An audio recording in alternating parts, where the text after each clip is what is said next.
hoy se me ha encomendado hablar sobre un tema que yo sé que a muchos no les gusta oír, pero yo le digo, si usted va a oír estos 4 días seguidos, yo sé que Dios va a traer bendición a su vida. El tema de hoy es las autoridades puestas por Dios. Ah, sí, ese es el tema, las autoridades puestas por Dios. Pero Sandra, yo nací para ser libre. Yo nací para que nadie me mande. Yo soy mi propio jefe. A mí me gusta vivir a mi manera. Hay personas del mundo que piensan así, pero tristemente también hay cristianos que piensan de esa forma. Y en el fondo hay una actitud de rechazo a todo aquello que esté frenando su libertad. ¿Y eso a qué lleva? A tener una actitud de rebeldía.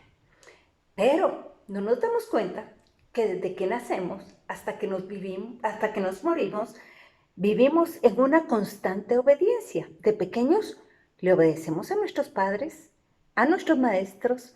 Conforme vamos creciendo, sabemos que tenemos que obedecerle a nuestros jefes, también obediencia a unas leyes del Estado que regulan las relaciones entre los hombres, obediencia a una ley interior que regula mi relación con Dios, pero también hay una obediencia a las autoridades gubernamentales. Nos guste o no, hemos obedecido. Pero la pregunta es, ¿por qué obedecemos? Se puede obedecer por miedo o por castigo, y esta es la peor forma de obedecer. ¿Por qué? Porque no me va a traer ninguna buena consecuencia. Y si obedezco simple y sencillamente porque tengo miedo o porque me van a castigar, eso va a llegar un momento en que me va a volver una persona rebelde y me voy a resistir a las autoridades. También puedo obedecer por un premio. Si me dan algo a cambio, yo obedezco. De lo contrario, no lo hago. Pero hay una forma que es la mejor para obedecer y es por amor. ¿Obedecer por amor al presidente? Me va a decir usted. ¿O al policía? Si ni siquiera los conozco. Yo le digo, no, no tienes que tener amor a ellos. Pero si tú tienes amor a Dios, ese mismo amor a Dios te va a mover para que tú vengas y le obedezcas a estas personas.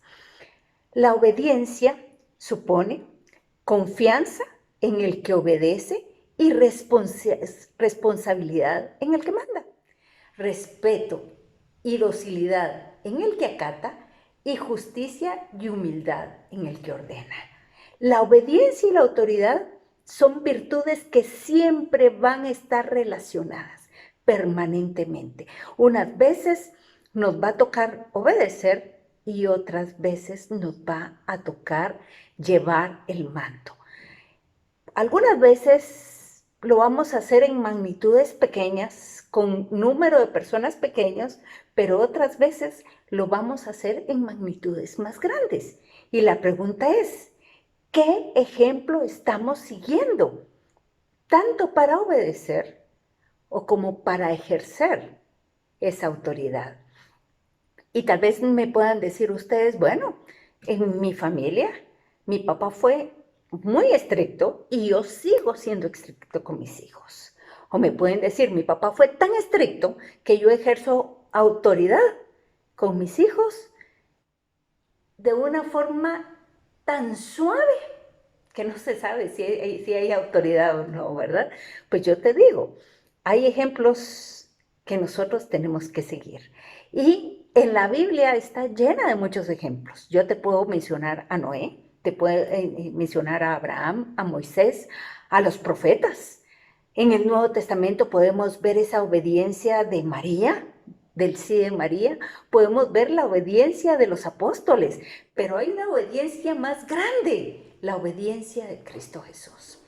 En Romanos 5:19 nos dice así, en efecto, así como por la desobediencia de un solo hombre, todos fueron constituidos pecadores, así también por la obediencia de uno solo, todos serán constituidos justos.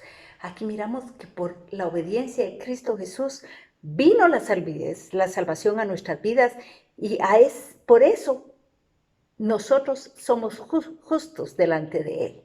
Jesús, siendo Dios, se hizo hombre y no vino a la tierra a hacer lo que Él quería. Él simplemente vino a cumplir la misión que el Padre le había encomendado. Y para eso vamos a leer Juan 5:19. En verdad os digo, el Hijo no puede hacer nada por su cuenta, sino lo que ve hacer al Padre. Lo que hace Él, eso también lo hace igualmente el Hijo. Qué bello, qué unidad entre el Padre y el Hijo, que el Hijo no hace nada que no haya visto hacer al Padre. Y hay otro versículo en la Biblia que es lindísimo, que es Filipenses 2:8. A esto se le llama kenosis, porque Jesús se tuvo que rebajar hasta humillarse para traernos a nosotros salvación. Y se humilló, dice Filipenses 2:8, y se humilló a sí mismo obedeciendo hasta la muerte y muerte de cruz. A Cristo Jesús no le importó el sufrimiento, con tal de obedecer lo que su Padre le estaba pidiendo. ¿Y qué le estaba pidiendo su Padre? Que trajera salvación para cada uno de nosotros. Pero hay un versículo precioso también respecto a Jesús, y ese lo encontramos en Lucas 2:51a. Óigalo bien, porque tal vez no lo había leído, pero no lo había realmente pensado como lo debemos de pensar. Y este versículo dice así: bajó con ellos, hablando de Jesús cuando se pierde en el templo y lo llegan a buscar, ya cuando venía de regreso con sus padres. Dice así el versículo 51. Bajó con ellos y vino a Nazaret. Óigalo.